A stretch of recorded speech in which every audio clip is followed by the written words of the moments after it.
anigoo أسد خليف علويد maamulaha ama agaasimaha hay'adda New American Academy ama Mareykanka cusub soona abaabulay barnaamijkan ama hawshan ayada maanta meesha aan ku haynay oo soo yeernay qaybaha kala duwan ee dawladda Minnesota haday noqon kuwa state-ka kuwa county-ga ama kuwa mataqaanaa city-ga ama local-ka ah iyo kuwa developerska business developerska iyo housing developerska kuwa guryaha iyo businessyada iyo waxaas oo dhan ka shaqeeya si dad baahida dadka Soomaalida ee ku nool Minnesota ee ku nool Mareykanka ee degan meeshan ayada ah ay dadku u helahayeen guryo u helahayeen shaqooyin iyo u helahayeen ganacsi. So the Southwest Lightway Corridor, or what they call Green Line, which starts from downtown St. Paul, which is coming all the way to Mitchell Road, created a great opportunity, not only the low-income communities, but all the communities in terms of transportation and TOD, transit-oriented development and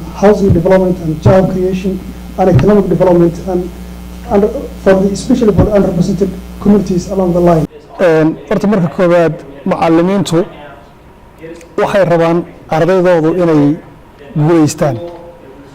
Macallin kasta wuxuu rabaa waxa ardayga uu baro ama ardaygu uu dhigto in mataqaanaa ardaygu uu barto in una galaaska ku dhicin ee galaaska mataqaanaa uu ku baaso.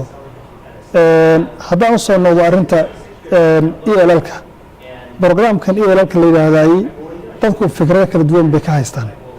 Anu laakiin waxaan aaminsanahay as macallin ahaan hadduu yahay barnaamij xun waxbarashada laguma soo dareen.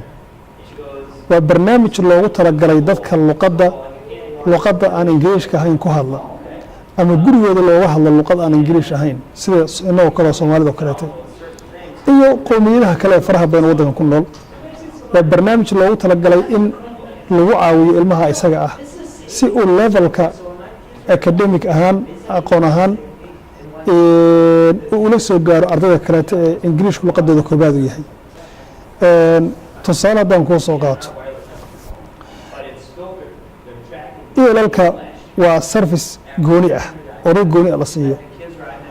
macallin ayaa ardayga la fadhiisanaya one to one buu la fadhiisanaya soo fadhino kale uu fadhiisanaya ardaygu marka macallinka warqadda uu soo qoray ee Ingiriiska ku qoran ayuu sar to word la eegaya halkan khaladay halkan ma aan khaldin halkan waad saxday ku soo celi ku soo celinaya ilaa inta wixii ardaygu ka baranayo. service-ka noocaas ah arday walba ma helo arday walbana eligible uma aha. iskuullada lacag fara badan bay ku bixiyaan dawladduna lacag fara badan bay ku bixisaa. marka waxaad arkaysaa dadku odhanaya ilmahaygu wuxuu ku dhashay Mareykan maadaama uu Mareykan ku dhashay muxuu ugu baahan yahay way fiican tahay inuu isagoo Mareykan ku dhashay haddii hooyadii ay ku hadlayso luqadda Soomaaliga ah guriga kaga hadlayso oo dhahayso hooyo ii soo qaad waxaas odaygii aabihii kula hadlay waalidii ay luqadda Soomaaliga kula hadlayaan ilmihii luqadda Ingiriis luqadiisa koobaad u ahaa ee hooyadii iyo aabihii iyo walaalkii iyo dariskiisii iyo qaraabadii iyo iyadii iyo awowii ay luqadda Ingiriiska kula hadlayaan oo buug ugu akhrinayaan waad garanaysaa in mataqaanaa farq u dhaxaynayo. marka gaabka isaga ah ayaa la soo gaarsiinaya ilmahan si mataqaanaa uu la qabsado sababta labadii arday galaas bay wada fadhiisanayaan hal homework baa la wada siinayaa hal imtixaan bay wada gelayaan. xaruntan waa xal yiraahdaa New American Academy waxaana loo aasaasay inay caawiso oo ay upgrade ku samayso daayarteena iskuullada aada from ilaa kindergarten ilaa 12th grade. waxyaabaha aan ugu aasaasnay waxaa ka mid markaan baahida ay carruurta u qabaan inay helaan supplemental yani waxyaabo dheeraada oo achievement gapka sii kordhaya. State of Minnesota waa top number 2 ka galay yani achievement gapka sida dadka minority-ga ama people of color-ka ama mataqaanaa social economic dadka maartay marka loo eego si marka aan carruurteena graduation rate-kooda kor ugu kaco si ay u helaan college mataqaanaa ay available u noqdaan oo grade fiican ay u helaan GPA-gooda kor ugu kaco. waxaan mataqaanaa aan go'aansanay in mataqaanaa centerkan aan furno aniga iyo mataqaanaa niman saaxiibaday oo ka soo graduate gareynay jaamacadda. iskuulka markii aan asaasnay waxaan ka bilownay Minneapolis. waxa uu ku yaalay Minneapolis markii uu horeysay.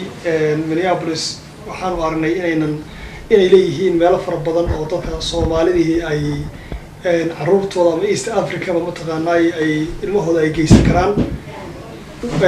oo waxaa ka jira community kale iskuulo kale marka South West Metro kasoo bilow Bloomington, Edinburgh, Edina, St. Louis Park, Hopkins ilaa Savage dhulkaas ayaan lahayn center kan oo kaleeta saas aan ugu soo hornay sanadkan bilowgiisa halkan waxaan ku guuleysanay ilaahay mahadi inaanu carruur fara badan oo Soomaaliyeed oo mataqaanay grade koodu F oo maadooyinka qaadanaya first iyo second grade inaanu keenay B iyo A carruur awal hore aad u fiicnayd oo grade koodu aad u fiicnaana inaanu GPA-goodii ay sii kordheen imtixaanada mataqaanaa MCA testiga ee mataqaanaa Minnesota comprehensive assessment la yiraahdo both reading iyo mataqaanaa math ayaan carruurta ka caawinaa waxaanu sameynaa college-ka mataqaanaa Northdale oo kaleete ama MCTC oo kaleete waxay sameeyaan wax la yiraahdo assessment test imaha mataqaanaa aad lagu ogaanayo ardaygu meesha uu galayo kuwana meesha uu ciyaarka carruurta waanu kala caawinaa.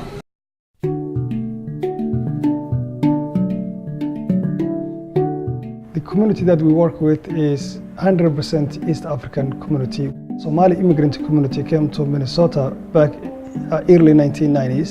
Here is the most populated Somali immigrants in the whole world except Somalia itself.